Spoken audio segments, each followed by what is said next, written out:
बड़ा पवित्र चरित्र है राजा अम्बरीश का। और मैं ये बात भी आपकी जानकारी के लिए रखूं कि राजा अम्बरीश का चरित्र इतना बढ़िया, इतना बढ़िया, इतना बढ़िया है कि व्यास जी ने हर पुराण में अम्बरीश की कथा को स्थान दिया है। और जगह रह ही नहीं सके अम्बरीश का नाम लिए व्यास जी महाराज। शायद भक्ति क्या होती है, सेवा क्या होती है, राज्य कैसे चलता है, इससे बढ़िया उदाहरण कोई और मिल नहीं रही होगी व्यास जी को। इसलिए बार बार अम्बरीश का नाम, और भागवत जी में तो विशेषकर, और बहुत बड़े एक सिद्धांत की पुष्टि करती है ये भक्तराज अम्बरीश की कथा। आओ संक्षेप में इसका भी दर्शन करें। अम्बरीश जब राजा बने तो सप्तद्वीप नवखंड का राज्य उनको मिला, यानी संपूर्ण धरती पर अम्बरीश राजा थे। अम्बरीश, परंतु अम्बरीश के अंदर इतना बड़ा राज्य पाकर के कोई घमंड नहीं था। धन संपत्ति कुबेर से भी अधिक थी, परंतु राजा अम्बरीश की नम्रता कमाल की नम्रता थी। मैं कल परसों भी कह रहा था शायद कि भक्ति की पहली सीढ़ी तो नम्रता है। एक सूत्र याद रखना, भक्ति महारानी है, भक्ति राजरानी है, परंतु नम्रता के सिंहासन पर बैठती है जी, नम्रता के सिंहासन पर। जहां नम्रता नहीं है वहां भक्ति हो ही नहीं सकती, वहां प्रभु प्रेम हो ही नहीं सकता। भक्त की पहली निशानी उसके अंदर नम्रता कितनी है, सद्व्यवहार कितना है, वो झुकना कितना जानता है। केवल मंदिर में झुके वो भक्त नहीं, जो हर जीव में भगवान का दर्शन करता हुआ झुके, हर जीव मात्र से प्यार करे, वही भक्त है। राग द्वेष से घिरी हुई भक्ति, एक को देख करके तुम्हें प्रसन्नता होती है और एक को देख करके तुम्हें चिढ़ होती है, तुम कभी भगवान के साथ प्यार नहीं कर पाओगे। अगर प्राणियों के प्रति, भगवान ने तो कभी किसी को मैली नजर से नहीं देखा। इस मंदिर में पापी भी आते होंगे, पुण्यात्मा भी आते होंगे, दानी भी आते होंगे और केवल प्रसाद खाने वाले भी आते होंगे, लेकिन भगवान ने तो कभी श्रेणी नहीं बनाई किसी की। भगवान तो सबको बराबर दर्शन देते हैं, भगवान का प्रसाद तो सबको बराबर होता है, उनकी कृपा दृष्टि तो सबके ऊपर बराबर चलती है। तो जब भगवान इतने इतने पापियों के साथ भी बुरा व्यवहार नहीं करते, तो हम किस बात का घमंड लिए हुए हैं जो किसी के गुण और दोष देखें। गुण देखना फिर भी कोई बुरी बात नहीं, लेकिन दोष देखें, क्या कमी है, तुम्हारी आंख में कमी है, तुम्हारी सोच में कमी है। जो दोष हम किसी में देखते हैं वो हमारे अंदर पहले है, तभी तो हमको पता चला ना, तभी तो हमको पता चला ना। ये रंग लाल है, इसका मतलब तुम्हें पहले जानकारी थी, तभी तुमने लाल कहा ना, तुम लाल से परिचित थे, इसलिए दोष नहीं देखने चाहिए। राजा अम्बरीश इतने बड़े अमीर राजा हैं, लेकिन नम्रता कितनी उनके अंदर, और उनकी नम्रता का परिचय शब्दों से नहीं, उनके कर्म से। प्रातः काल 2-2:30 बजे उठ करके हाथ में झाड़ू लेकर के वो मंदिरों में पहुंच जाते हैं। संपूर्ण धरती का राजा और मंदिरों में रोज झाड़ू लगाता है। झाड़ू, हमारे वृंदावन में झाड़ू सेवा को सोहनी सेवा कहते हैं। सोहनी सेवा, सोहनी का मतलब सुंदर सेवा, सबसे सुंदर सेवा। बड़ा वो नहीं जो भगवान के पास जाकर के उनका श्रृंगार कर रहा है, बड़ी सेवा तो उसकी है जो भगवान के आंगन को बुहार रहा है।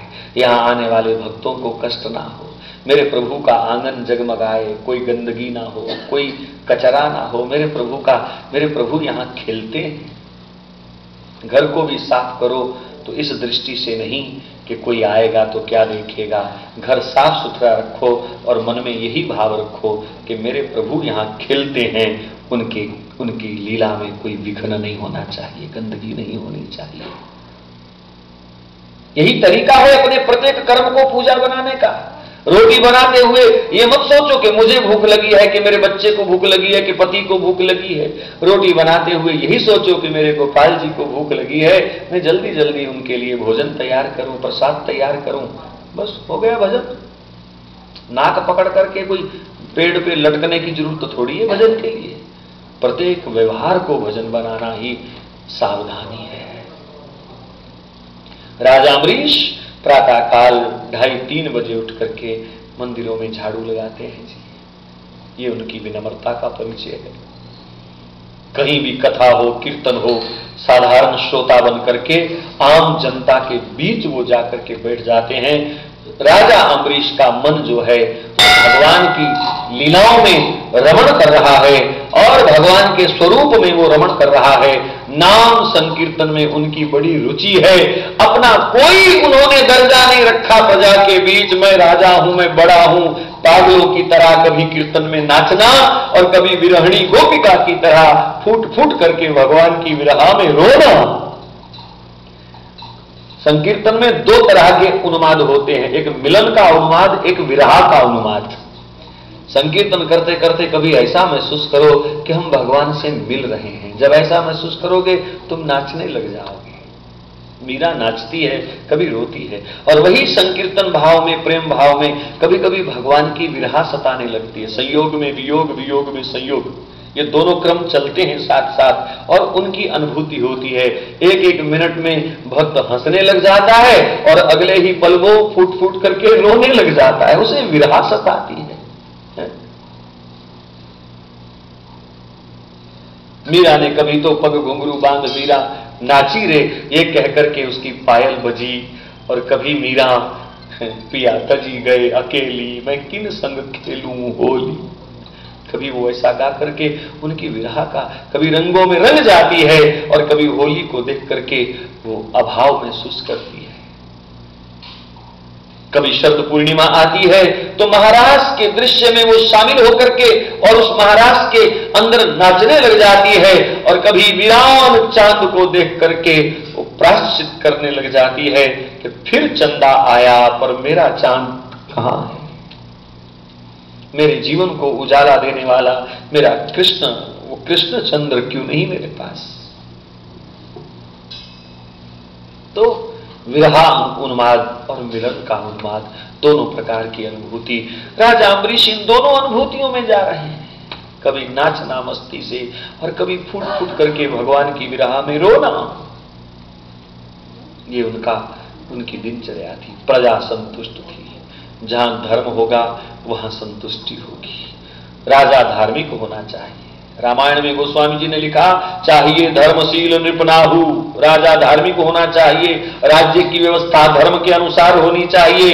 लेकिन आज हमारा दुर्भाग्य है, हमने धर्म केवल मंदिरों तक, गिरजाघरों तक समझ लिया कि मंदिर में जाना, पूजा करना यही धर्म है। अजी धर्म का मतलब है, बड़े सुंदर सुंदर लक्षण है, किधर किधर जाऊं मैं समय में, लेकिन धर्म का मतलब है कर्तव्य पारायणता।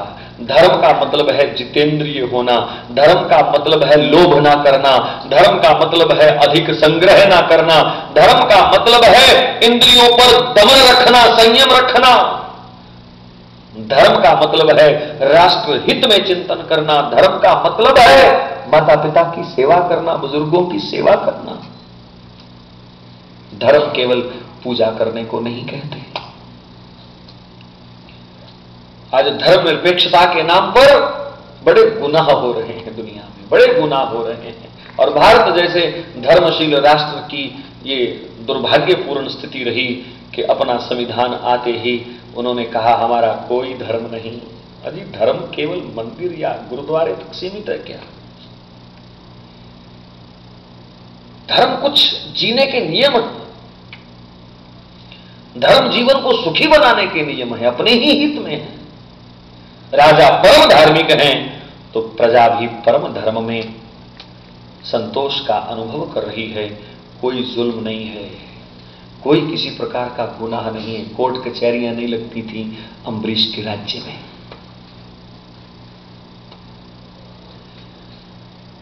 आगे चलकर के एक राजा की कथा आती है मानधाता की।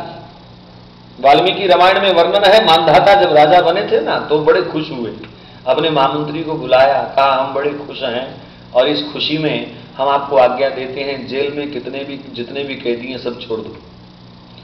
महामंत्री कहता है प्रभु मैं आपकी आज्ञा का पालन नहीं कर सकता। कहा तू कौन होता है? मैं राजा हूं, तुमको आदेश दे रहा हूं जितने